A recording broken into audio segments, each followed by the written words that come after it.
para que lo puedan aceptar. Hola Ivonne, Magali, qué gusto verles por aquí.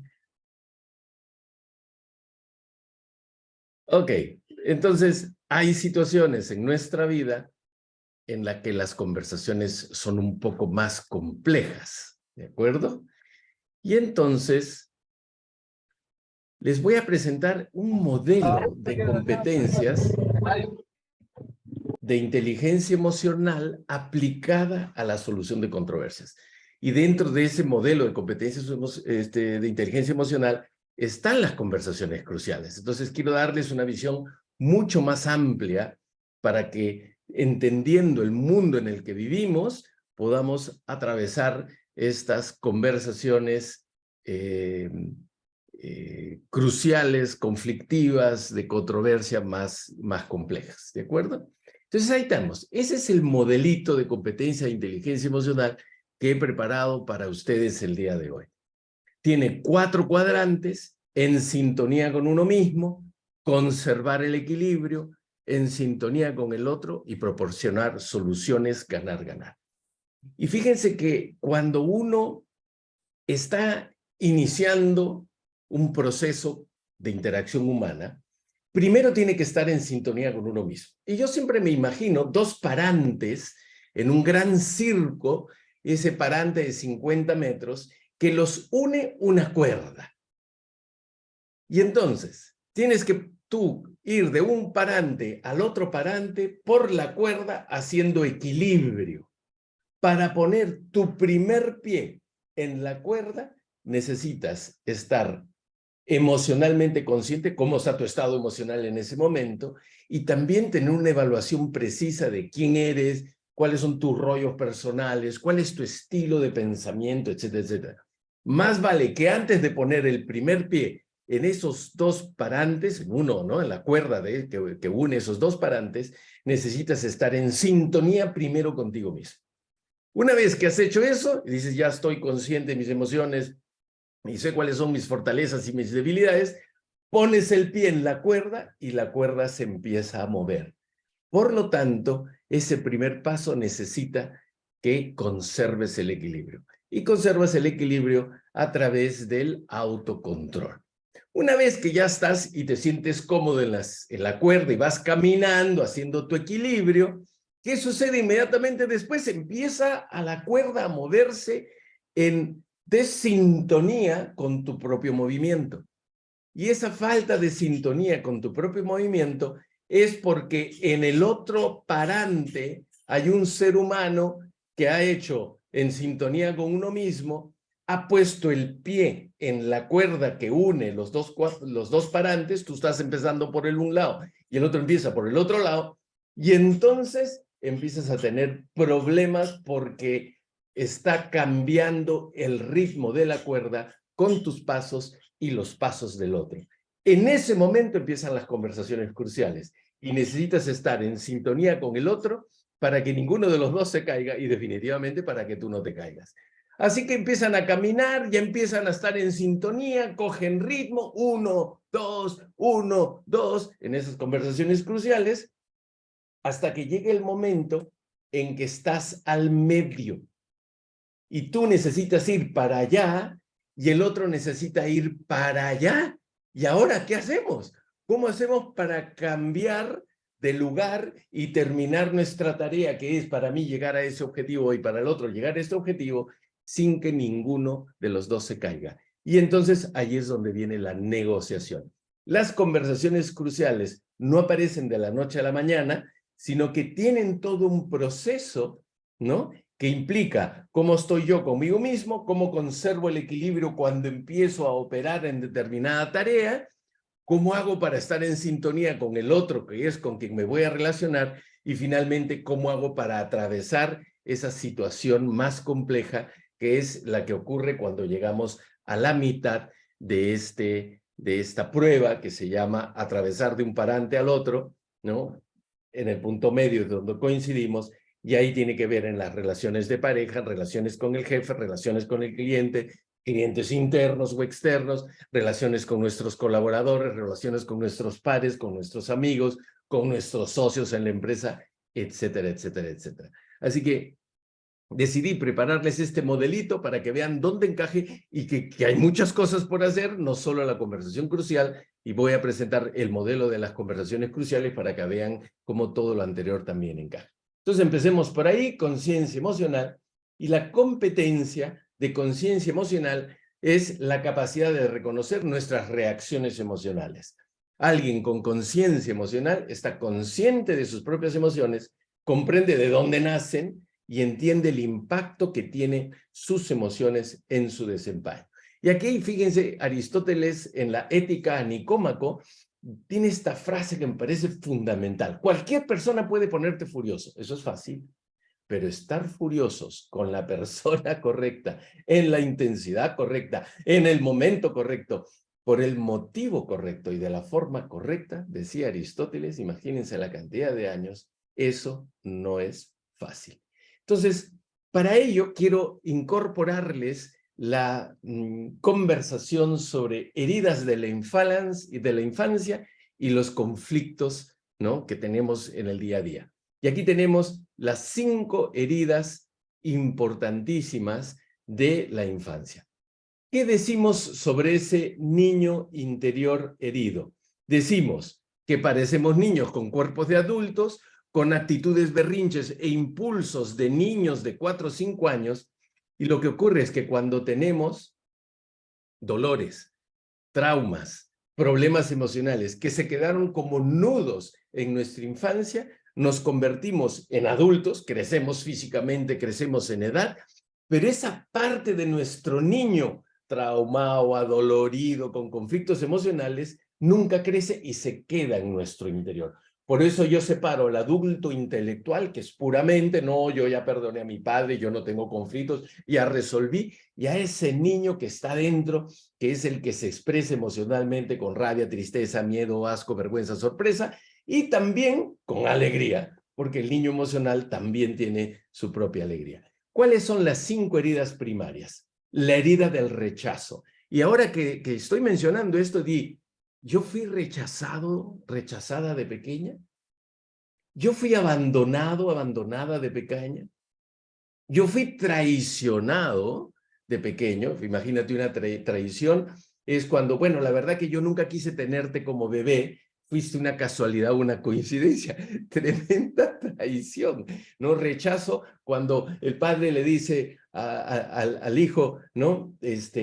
Pero ¿cómo es posible que no te comportes, que hables con la boca llena? Todas esas cosas tienen que ver con rechazo. Bueno, abandono no necesito explicarlo. Humillación cuando te comparan con otra persona y finalmente injusticia porque los papás siempre preferimos a los hermanos mayores, ¿no? Y dices, pero eso es injusto, ¿por qué le dan más al hermano mayor que a mí si los dos somos hijos? O sea, ¿no? Y entonces, cuando has recibido o vivido experiencias de estas 5, esas van a aflorar en el momento que haya una conversación crucial.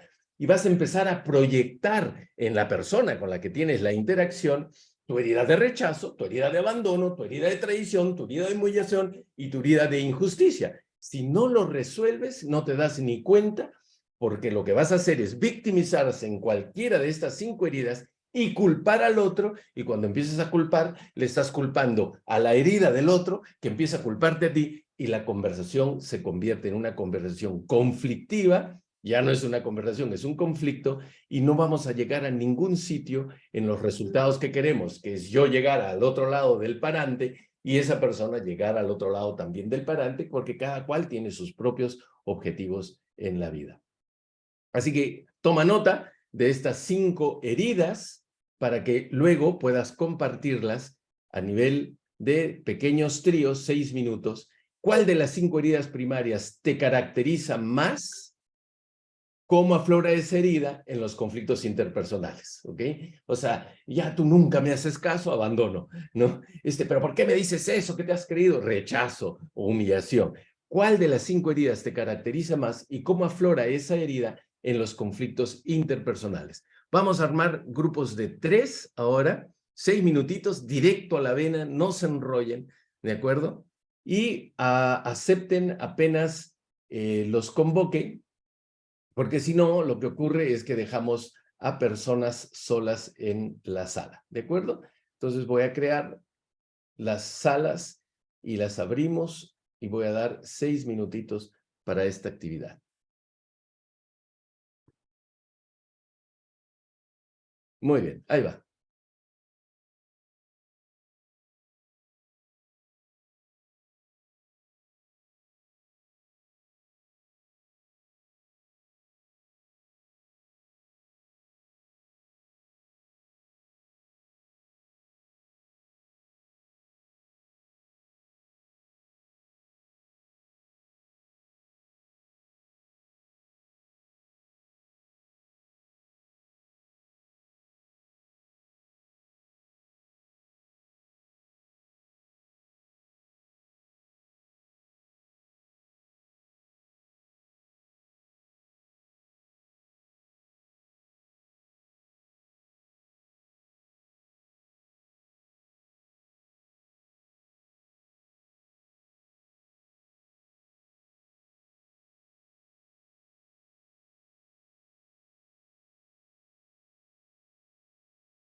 Hola Héctor, ¿cómo estás?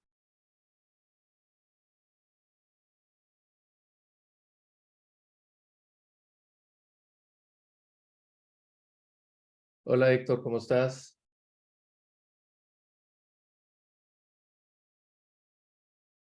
Héctor, ¿estás allí? Estela, ¿estás allí?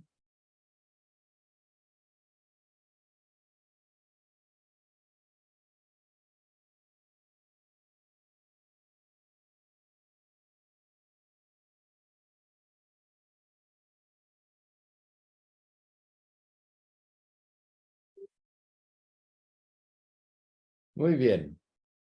Parece que Perina está con algunos problemas para el audio, pero bueno, ya estamos aquí. Entonces, fíjense cómo esto aflora. Estamos de manera permanente proyectando nuestros conflictos emocionales no resueltos y nos aflora automáticamente una de estas 5 heridas cuando alguien trata de imponer su verdad, cuando alguien trata de ganar más en una negociación o cuando alguien propone una idea sobre cómo hacer algo conjuntamente y resulta que tú estás en desacuerdo, se pone exactamente a lo que tú pensabas, etcétera, etcétera. Muy bien. ¿Y cuáles son los 3 personajes que afloran? Entonces, una vez que ya tienes el conflicto, ¿qué personajes te afloran? Te aflora el buenito. Este es de lo bueno, lo malo y lo feo de la película, ¿no? El buenito, entonces te pones el buenito, ya no te preocupes, yo me voy a sacrificar por ti, esta vez ya yo voy a ceder, y te pones en el plan buenito, o en el plan rebelde, ¿no? Y lo que haces es luchar en contra y te opones y gritas y no estás de acuerdo y golpeas la mesa, te pones de pie, te vas de la sala, ¿no? Estoy exagerando para que se note la diferencia. O te conviertes en la urna. O sea, las heridas emocionales de la infancia se manifiestan a través de estos 3 personajes. Y la urna, te quedas en silencio. No opinas nada. Te quedas callada, te quedas callado, y al final la gente no sabe si estás de acuerdo o no estás de acuerdo. Abrirás la boca cuando la cosa haya fracasado para decir, yo ya sabía que esa no era la manera de hacer las cosas. Tenemos una manera conductual, personajes que afloran cuando estamos en estas heridas emocionales. ¿Ok? No vamos a compartir esto. Entonces, yo siempre digo que la Tierra es una escuela de aprendizaje. Hay un pasado, un presente y un futuro, y tenemos ángeles y maestros que están allí justamente para darnos lecciones sobre la vida. Cuando se activa una emoción muy fuerte en ti, es que hay algo que no has resuelto, vinculado a esa misma emoción que tiene que ver con tu pasado, y que al no resolverla, surge un nuevo maestro o un nuevo ángel que hace que con su conducta te aflore nuevamente la emoción, y lo que tienes que hacer es ir al pasado y decir, ¿cuándo fue la primera vez que tuve esta emoción? ¿Con quién fue? ¿Cuál fue la circunstancia? ¿Y para qué atraje esa experiencia a mi vida? ¿Qué es lo que necesitaba aprender de ese proceso? Y por eso le digo a la Tierra que es una escuela de aprendizaje. Cuando el curso lo desapruebas, como en toda escuela, instituto, universidad, lo vuelves a llevar, entonces no es extraño que se te repita una y otra vez una misma experiencia con la misma emoción, y es porque no has reparado, no has aprobado el primer curso, ¿no? Ni los venideros, obviamente, que han venido a la... Entonces, mi infancia y adolescencia son el examen de admisión a la escuela de aprendizaje llamada Tierra. Mi infancia y adolescencia son el examen que me pone a prueba de aquellas cosas que necesitaré aprender para vivir feliz en mi vida. Mi infancia y adolescencia son el diagnóstico de lo que he venido a sanar y reparar en esta materialización como el ser humano que soy, en el contexto que hoy me está tocando vivir. Entonces, me dicen, estas preguntas has jalado en el examen de admisión a la escuela llamada, de aprendizaje llamada Tierra, y estas preguntas que has jalado son las preguntas que tendrás que resolver en el resto de tu vida. Y de ahí la importancia del niño interior. Entonces, la segunda de las competencias de inteligencia emocional es la autoevaluación precisa. O sea, estar alerta de mis fortalezas y debilidades. Y alguien con autoevaluación precisa está consciente de sus propias fortalezas y debilidades, está abierto a recibir retroalimentación, activo en la búsqueda y uso de la retroalimentación, planifica su desarrollo personal a largo plazo. Y entonces, para ello, quería presentarles el método del ser, que es una herramienta de identificación de los estilos de pensamiento, o sea, es neurocientífica. Este es un cerebro, aquí está tu ojo derecho, perdón, tu ojo izquierdo, aquí está tu ojo derecho, aquí está tu oreja izquierda y aquí está tu oreja derecha. Por lo tanto, estás mirando hacia allá y se ve la cabeza vista desde bien arriba. Este punto del medio es la mollera, y entonces con esto tenemos 4 cuadrantes cerebrales: norte, el sur, el oeste y el este. Y entonces tú has venido a este mundo con una preferencia por uno de estos 4 cuadrantes, tienes un segundo cuadrante más desarrollado, un tercer cuadrante más desarrollado, y uno menos desarrollado que los demás. Y eso te dice dónde deberías meterte y dónde no meterte, cuáles son tus fortalezas y cuáles son tus debilidades. Si la prueba te arroja que tú tienes más desarrollo en el hemisferio o cuadrante norte, eres una persona orientada a las metas, negociadora, analítico, decidido. En contraposición, si sale que estás más desarrollado aquí, resulta que eres más emotivo, interpersonal, pacificador, te gusta la conexión, el trabajo en equipo, el clima laboral, ¿no? El desarrollo de personas, el coaching, el trabajo en equipo, etc. Si eres eres creativo, resuelves problemas, novedoso y arriesgado, y si eres oeste, estructurado, procedimental, rutinario y normativo. Cada uno de estos cuadrantes tiene una manera de reaccionar particular frente a las situaciones controversiales. Este se resiente, este plantea opciones, este se enfoca en el procedimiento y la norma, y este va a golpear la mesa y va a decir, se hace lo que yo digo. Entonces tienen maneras diferentes. Si tú no te conoces a ti mismo, no sabes cómo vas a reaccionar desde tu propio desarrollo cerebral. Pero si no conoces a tu equipo, no puedes identificar, aunque sea olfatear al otro, no vas a saber cuál podría ser la mejor estrategia para resolver justamente este conflicto. Y entonces aquí tenemos un diagrama del ser. Si se dan cuenta, aquí está el cuadrante norte, aquí está el cuadrante sur, aquí está el oeste y aquí está el este. Ese círculo intermedio se le llama el círculo de responsabilidad o transición. Si te haces la prueba y te sale un punto negro aquí, por ejemplo, ¿no? En este lugar de aquí, y te sale uno aquí, porque salen dos, uno para el vertical y otro para horizontal, estás como en un espacio de responsabilidad y con poco conflicto. Sin embargo, si en lugar de salir allí, tus dos puntos negros salen en esta otra parte, esa se llama el área de conflicto.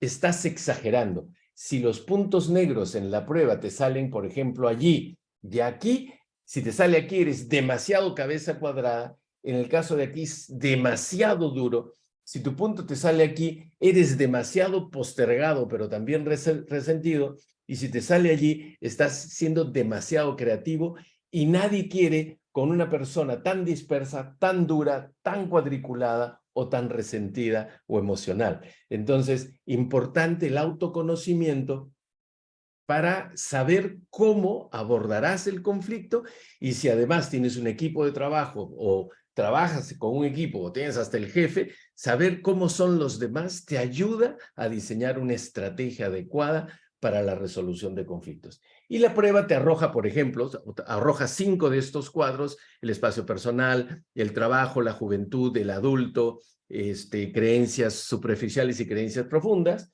¿no? Te va a salir así, ¿no? O sea, ya se ve que aquí no hay desarrollo y por lo tanto la persona no es estructurada, ordenada, disciplinada y ejecutora. Esta tiene una tendencia a ser muy creativa y probablemente demasiado dispersa, muy orientada a resultados y razonable. 35 es el mínimo. Por debajo de 35 no hay desarrollo. Por encima de 35 hay desarrollo. Aquí hay una exageración, porque el máximo debería ser 50, y entonces se está robando espacios de otro lugar. Entonces, la autoevaluación precisa implica conocerse a sí mismo y en situaciones de controversia, de conflicto, de conversaciones cruciales, conocerme a mí mismo es importante y conocer a los demás, a los otros con los que interactúo también. Y con eso habríamos cogido ya el primer cuadrante en sintonía con uno mismo. Vamos a el segundo cuadrante, conservar el equilibrio. No nos olvidemos, para poner en esos dos parantes del círculo de 50 metros de altura que están unidos por una cuerda, conciencia emocional y autoevaluación precisa es fundamental para poner el pie en la cuerda y empezar a caminar de un parante al otro cuadrante. Pero cuando pones el pie en la cuerda y empieza a temblar, necesitas conservar el equilibrio y para ello requieras autocontrol. Autocontrol es la capacidad para controlar emociones perturbadoras. Alguien con autocontrol se contiene y evita dejarse llevar, responde de manera calmada y puede tranquilizar a otras personas. O sea, no solo se controla a sí mismo, sino que puede ayudar al otro que se tranquilice. Es una tremenda competencia de inteligencia emocional. Y para ello me gusta hacer referencia al asalto de la amígdala, no las que tenemos aquí, sino la que tenemos en el medio del cerebro, entre el hemisferio izquierdo y el hemisferio derecho cerebral. Hay una glándula que es la que controla las emociones. Y yo me imagino esa glándula con un alacrán o un escorpión dando vueltas, con el aguijón listo y preparado para que cuando suceda una situación compleja, ¡pum!, pincha en la amígdala y tu emoción se dispara, pierdes el control, etc. Y entonces, cuando hay un asalto de la amígdala, hay 4 componentes. Un disparador, que es una conducta del otro o de la situación que simplemente te hace perder el control. Viene la emoción intensa, te cargas de rabia, tristeza, miedo, rabia, lo que sea. Una reacción instantánea, desfogas toda tu ira y después dices, ¿cómo es posible que me haya comportado así? Pues ya lo hiciste, ya lo fregaste, ¿ok? ¿Cuáles son los disparadores? Cada uno tiene los suyos. Les cuento los míos. Uno de mis disparadores es que me mesan, ¿no? Cuando empieza, no te preocupes, que ya mañana te digo, no te preocupes que no lo he podido entregar por tal razón, y digo, me está meciendo, esta chica me está meciendo, y se me empieza a cargar la emoción. Otra es cuando me ponen palabras en la boca, palabras que yo no he dicho, que dicen, pero Fer, tú dijiste. Me pongo verde también y me cargo de emoción, viene la reacción instantánea y después un sentimiento posterior de arrepentimiento. Importantísimo que tú sepas cuáles son tus disparadores para diseñar estrategias que no te lleven a la reacción instantánea, ¿no? O sea, te viene una situación de estrés muy fuerte, la emoción intensa, y de allí tú tienes que decir, ok, mira, dejemos la conversación aquí, mejor lo retomamos de acá a unos días, o dices, oye, discúlpame, tengo que ir a tomar un vaso de agua con urgencia, o tengo que ir al baño. O sea, es como salir de la situación, porque ya sabes, el disparador ya está presente, la emoción se está gatillando, y ya sabes que si no paras ese proceso, vas a tener una reacción muy fuerte de la que después te vas a arrepentir. Pero si no sabes cuáles son tus disparadores, te vas a ir así directo a la reacción instantánea. Entonces es muy importante poder trabajar esto de aquí. Vamos a dejar esto para más adelante. Y entonces, una vez que ya sabes cuáles son tus disparadores y cuáles son las estrategias, respirar profundo, cambiar la posición de tu cuerpo, salir a dar un paseo, tomar un vaso de agua, ir al baño, contar hasta 10, no sé, hay una serie de estrategias que hace que se te baje esa emoción intensa, puedes conservar el equilibrio y no lanzarte a una situación, ¿no?, controversial, de conflicto finalmente. Entonces, con esto ya estamos, ¿no?, listos para poner el pie en la cuerda, autoconciencia, autoevaluación precisa, autocontrol, ponemos el pie y el otro también hace lo mismo y empieza a temblar la cuerda, ¿no?, de manera asintónica, porque él pone el pie o la otra persona pone el pie al ritmo que quiere y tú lo pones también, y ahí empieza a haber una conversación. Oye, ¿cómo nos ponemos de acuerdo para no caernos ambos, ¿no? Y empieza la conversación, o sea, cómo entrar en sintonía con otro. Y ahí entran justamente las conversaciones cruciales. ¿Qué es una conversación crucial? Atentos, por favor. Una conversación es crucial cuando hay opiniones encontradas, fácil. Cuando no estamos en una situación con opiniones encontradas, laboral, profesionalmente, con clientes, en casa, con pareja, etc. Hay grandes intereses de por medio. A veces el interés en el ámbito más personal es ego. Yo quiero que las cosas se hagan como yo quiero en la casa, yo quiero que no dejen entrar al perro a la casa, ¿no? Yo no quiero que se laven los platos de esta manera. O sea, cada cual tiene su propia manera, opinión de cómo hacer las cosas, y ahí es más un tema de ego. Pero en las situaciones con clientes, con otras áreas, con el jefe, con colaboradores, pueden haber intereses muy importantes. Y por lo tanto, lo acompañan emociones fuertes. ¿De acuerdo? Entonces, si tú no eres consciente de tus heridas del niño interior, ¿no?, de tu personaje, de qué te hace los disparadores disparar a tu amígdala, si tú no te conoces a ti mismo, esto te va simplemente a arrollar. Entonces, uno de los elementos fundamentales de las conversaciones cruciales es concentrarse en el objetivo. Tú tienes tu objetivo, el otro tiene su propio objetivo. Para concentrarte en el objetivo, hay dos modos. Primero, tener claridad de lo que se quiere. A pesar de que se trate de avergonzar, molestar o poner a la defensiva a las partes, se mantienen ambos concentrados en los asuntos importantes y en lo que en definitiva quieren. Es importante no tratar de ganar o de tener la razón, pero una persona humillada, una persona traicionada en su infancia, va a querer ganar y tener la razón. Una persona que ha vivido injusticia en la infancia no va a querer ceder. ¿Y qué es lo que va a decir? Me parece injusto. Automáticamente se le sale la frase y ya podemos entender justamente cuál es esa herida del niño interior. Cuando nos alejamos del diálogo, o sea, cuando nos retiramos, preguntarnos, ¿qué es lo que realmente quiero? Quiero para los demás. ¿Qué quiero para esta relación? Porque es fácil ganar teniendo la razón y perder la relación. Pero yo no quiero, es cliente, es mi jefe, es un compañero de trabajo, es uno de mis colaboradores. ¿Qué quiero para la relación?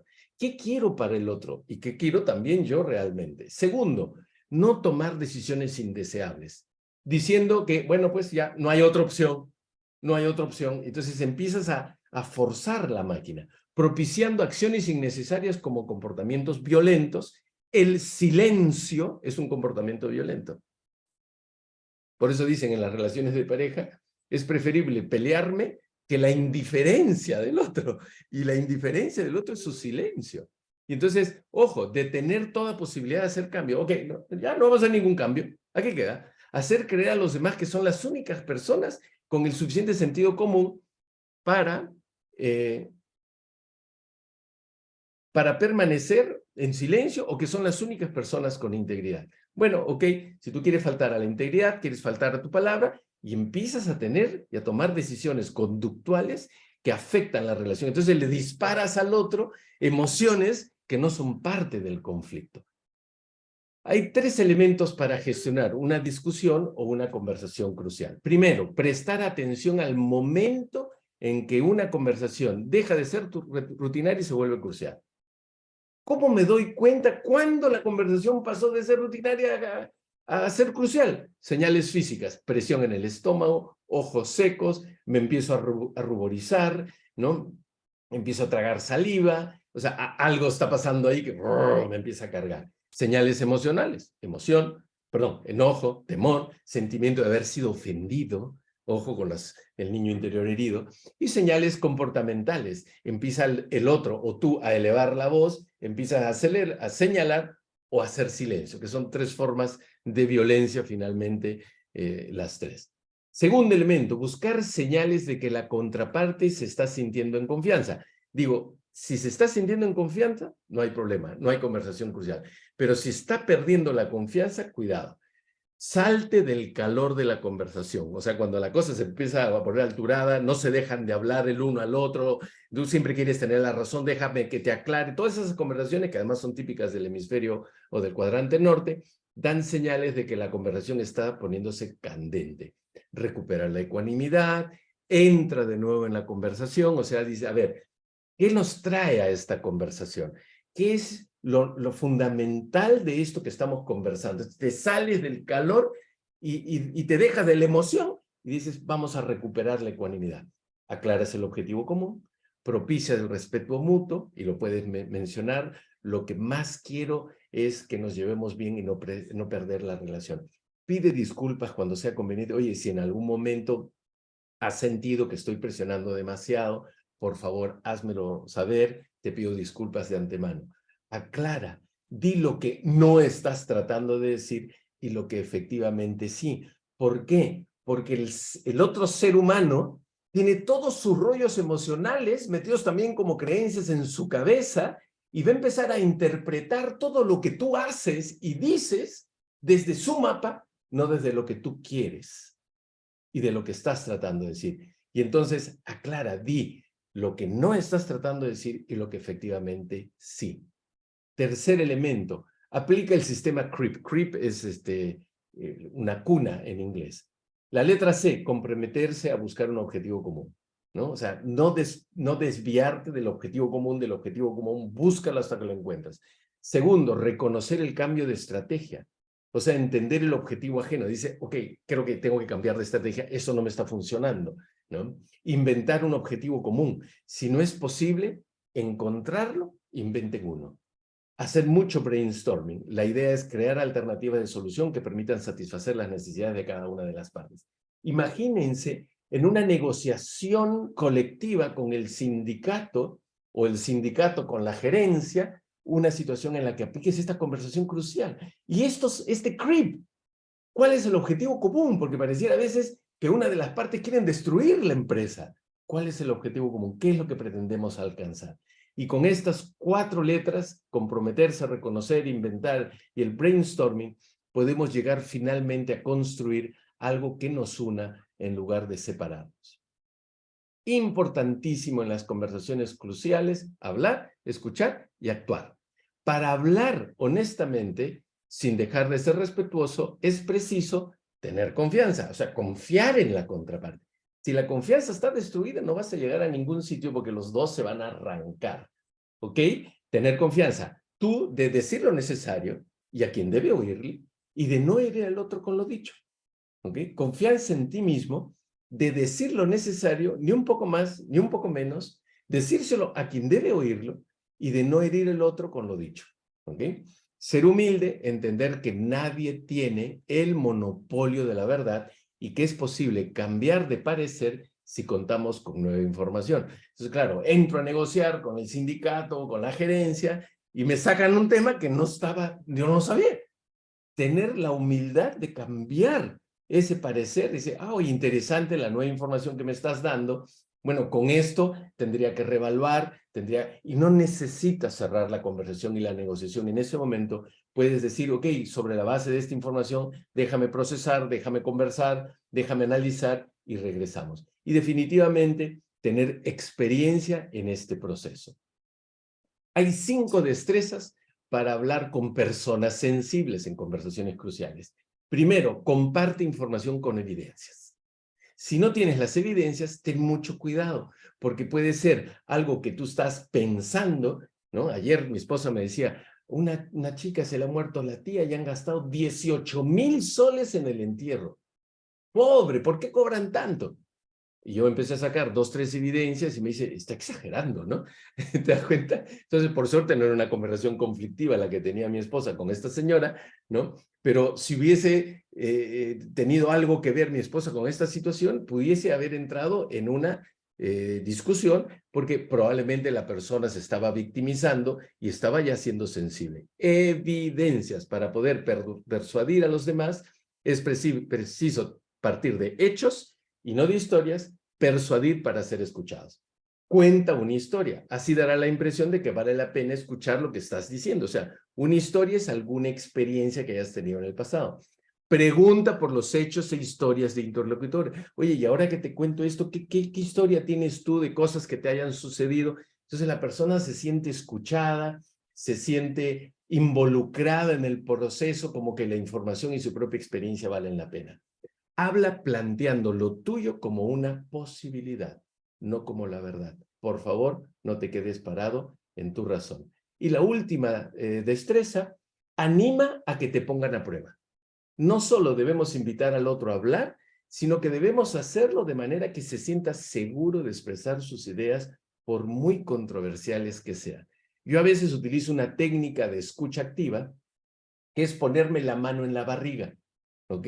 Y entonces cuando voy a querer hablar, forzosamente respiro y me conecto con mi mano y mi barriga hinchándose porque estoy respirando, inhalando y estoy escuchando. Es una señal que me doy a mí mismo de que estoy escuchando. Entonces voy a hablar, hincho la barriga. ¿Por qué? Porque las personas sensibles hay que darles un espacio, invitándolos a hablar y obviamente nosotros pudiendo escuchar lo que nos dicen.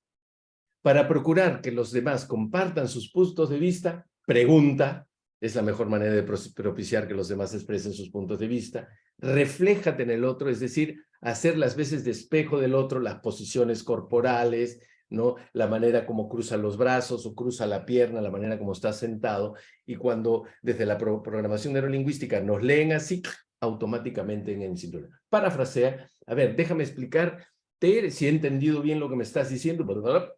Adivina, si tu interlocutor se reprime de compartir su mirada, retírate un poco y habla menos. Intenta adivinar lo que pueda estar sintiendo, pensando. O sea, dile, a ver, déjame decirte si lo que estoy diciendo está ahí. Y porque le sueltas lo que adivinas que está queriendo decir. Una vez que la otra persona se ha abierto para mantener la confianza y compartir tus opiniones, es importante coincidir, haz explícito aquello en lo que están coincidiendo ambos y luego sigue avanzando. Ok, me queda claro que los dos estamos interesados en conseguir esto. ¿Es eso así? Sí. Pum, ya coincidiste. Construyo. Primero coincides, luego construyes. Si coincides con lo que se ha dicho, pero la información es incompleta, remarca las áreas de coincidencia y luego construye. Pero sin embargo, ya veo que coincidimos aquí, pero esta parte no me queda muy clara, ¿no? ¿Qué tendríamos que hacer aquí como para que volvamos y tengamos una coincidencia? Entonces empiezas a construir desde los vacíos. Compara, intenta sugerir en qué difieres, sin hacer equivocado al otro, con frases como, creo que veo las cosas de manera diferente.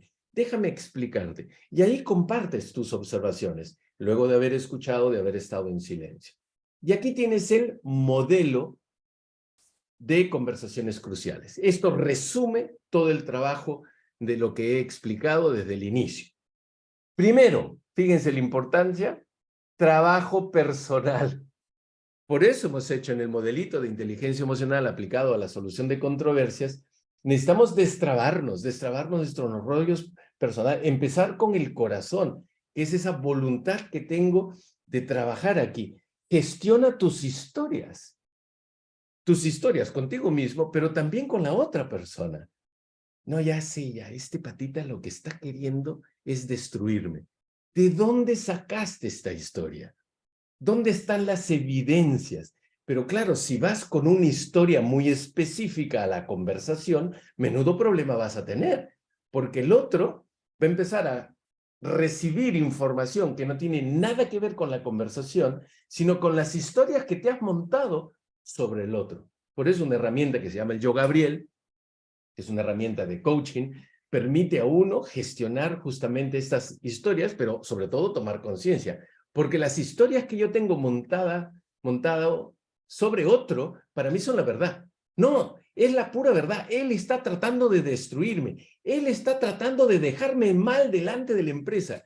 Y dices, ¿de dónde salió esto? Entonces, claro, ahí es donde aparece la humillación, la traición, la injusticia, y por eso ese trabajo personal es tan importante y empezado por donde quería. Una vez que hemos hecho nuestro trabajo personal, vamos a crear un espacio de propósito compartido. Para crear ese espacio de propósito compartido, es importantísimo que yo tenga claros mis objetivos. Y es importantísimo que la otra persona tenga claros sus objetivos. Si no tiene claros sus objetivos, es mi responsabilidad acompañar a la persona desde la pregunta y la escucha activa a que defina sus objetivos. Desde mis objetivos, defender mi posición. Está clarísimo, ¿ok? No perder la relación parándome en mi razón, pero sí defender mi posición. Desde los objetivos que tiene el otro, aprender a observarlos, dar confianza al otro, explorar la posición del otro. Entonces, si no los tiene, acompañar a la persona que los descubra. De repente están en la parte más subyacente de su mente, pero están allí. Y si veo que los tiene, entonces yo debo ser el responsable de aprender a observar, de dar confianza y explorar la posición del otro. Cuando eso sucede, estamos en un espacio de propósito compartido. Obviamente necesitamos generar un entorno de confianza. En coaching le llamamos hacer rapport. La confianza no se desarrolla de la noche a la mañana. Mis relaciones tienen que construirse sobre acciones concretas que demuestran que me interesa el beneficio compartido, el beneficio común. ¿Cuáles son las formas de violencia? ¿No? Cuando me paro en mi razón, cuando dejo explotar mis emociones, y el silencio también es una forma de violencia. Entonces, en el antes, prepararme desde el trabajo personal. En el durante, tener claridad de mis objetivos, ayudar al otro que tenga claridad de sus objetivos, generar un entorno de confianza, en su momento, a la hora de conversar, defender mi posición, y en relación al otro, aprender a observarlo, dar confianza y explorar la posición del otro para finalmente construir un espacio de propósito compartido. Y tener mucho cuidado con los disparadores de la amígdala que pueden generar esa violencia, ese silencio, destruir el entorno de confianza, ¿no? Y yo necesito reconocer cuáles son esos disparadores. Y en el después, en este modelo de conversaciones cruciales, necesitamos movernos a la acción. Aquí ya llegamos a un acuerdo. Y el acuerdo tiene que terminar en quién hace qué y cuándo, para luego hacer un seguimiento. Y este es el modelito de conversaciones cruciales que quería compartir con ustedes, pero que explicado solo desde esta gráfica, no se termina de desarrollar internamente el nivel de conciencia de todos estos otros elementos que están presentes a la hora de una conversación crucial, y definitivamente esto hay que hacerle seguimiento y cumplir, porque si no se va a generar otra conversación conflictiva o crucial en el futuro. Muy bien. Y entonces, luego de esto viene la parte de la negociación, que ya es la última de las competencias. Negociación es la capacidad de resolver desacuerdos. Alguien con capacidad de negociación identifica y puntualiza el conflicto potencial, mantiene la objetividad, desmonta el conflicto y plantea soluciones ganar-ganar. Y aquí que he traído este modelito de madurez, que en el lado izquierdo está el valor propio, abajo consideración hacia el otro, y se forman 4 cuadrantes. El cuadrante, al lado izquierdo, el valor propio puede ser alto-bajo, o sea, autoestima alta o baja, y abajo, consideración, preocupación, interés por el otro, alta y baja también. Entonces tenemos los 4 cuadrantes que serán alto, alto, alto, bajo, bajo, bajo, bajo, alto, y nos da allí la primera alternativa, el ganar, perder. Como tengo una autoestima tan alta y una consideración por el otro tan baja, yo salgo perdiendo, el otro no me importa. Y en este lugar están los mercenarios, ¿no? Los vikingos matan a quien sea necesario con tal de alcanzar su resultado. Y ahí tenemos este otro cuadrante, perder, ganar.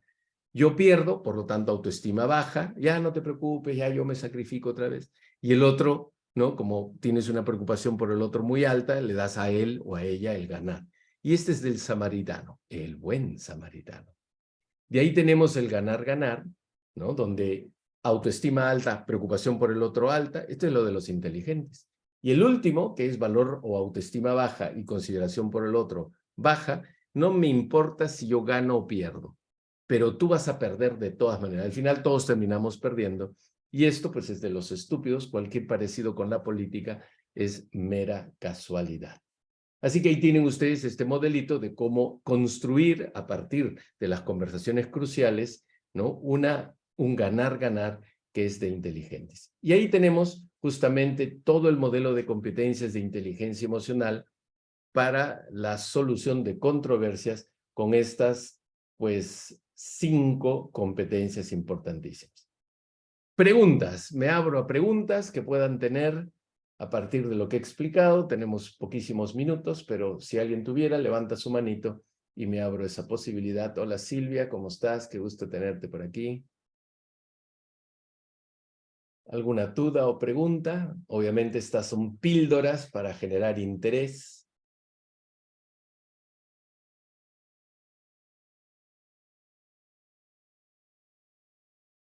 Muy bien, o he sido demasiado claro o no se entendió nada, pero bueno, ahí estamos.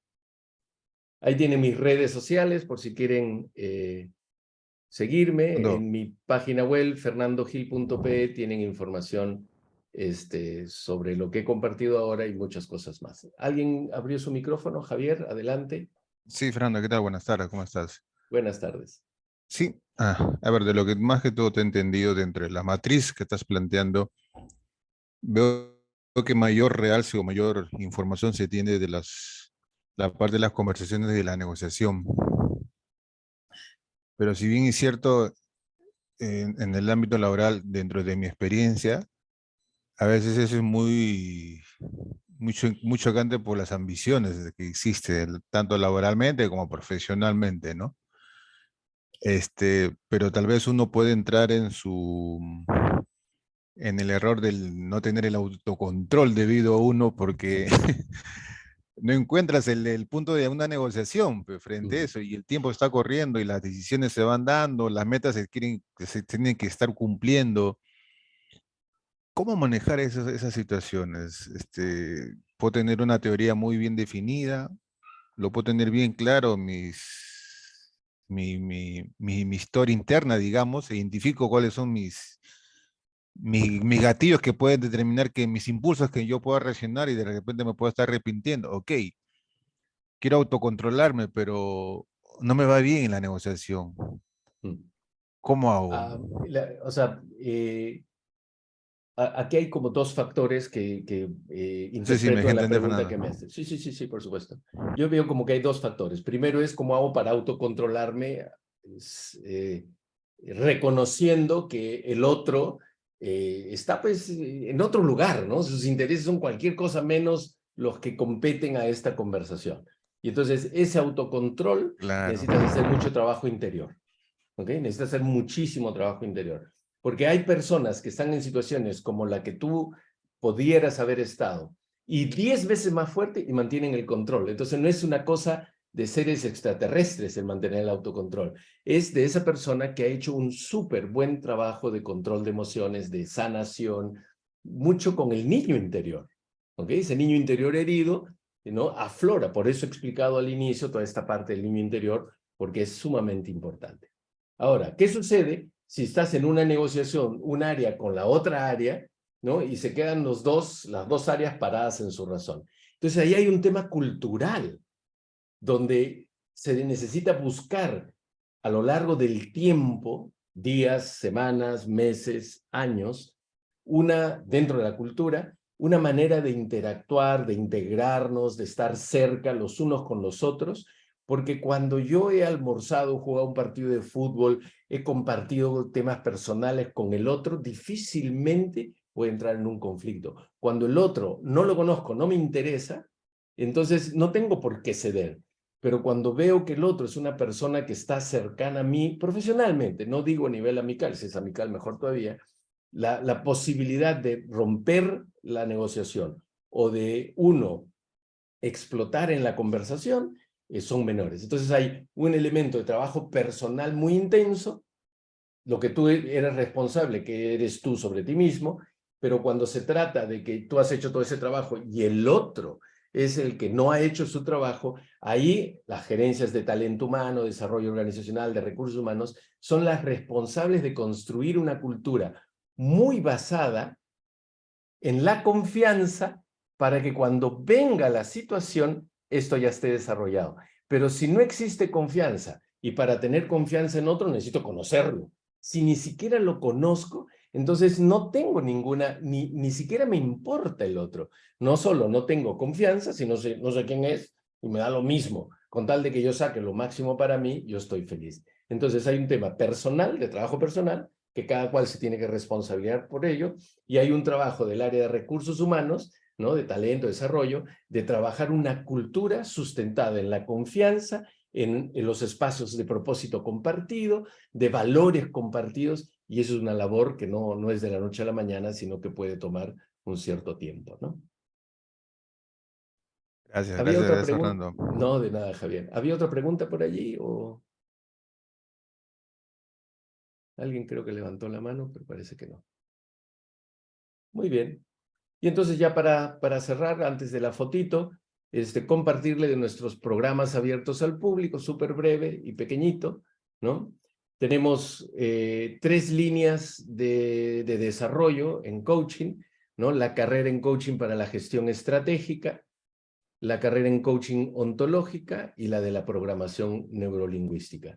Para poder entrar a cualquiera de estas 3 líneas, esto es lo que nosotros le llamamos los estudios generales, ¿no? O sea, esto es lo que hace que te formes como un coach para de ahí dedicarte al coaching ejecutivo o al coaching de equipos. Si trabajas con personas de manera directa, ¿no? Fantástico que puedas desarrollarlos como profesionales. Si trabajas sobre todo con equipos, pues si te quieres dedicar al coaching de vida ontológico, esta sería la línea, un programa de coaching de vida y la certificación. Pero si tu interés es además hacer ya terapia, trabajo terapéutico, ir por la vía de la programación neurolingüística. Pero independientemente de eso, los estudios generales son fundamentales. Y esta certificación es una certificación en la administración de la evaluación del ser, que es esa herramienta que he compartido con ustedes sobre los estilos de pensamiento. Tú puedes utilizar esto para selección de personal, mapeo de equipos, mapeo de cultura, identificación de estilos de pensamiento del otro para poder trabajar de manera más efectiva.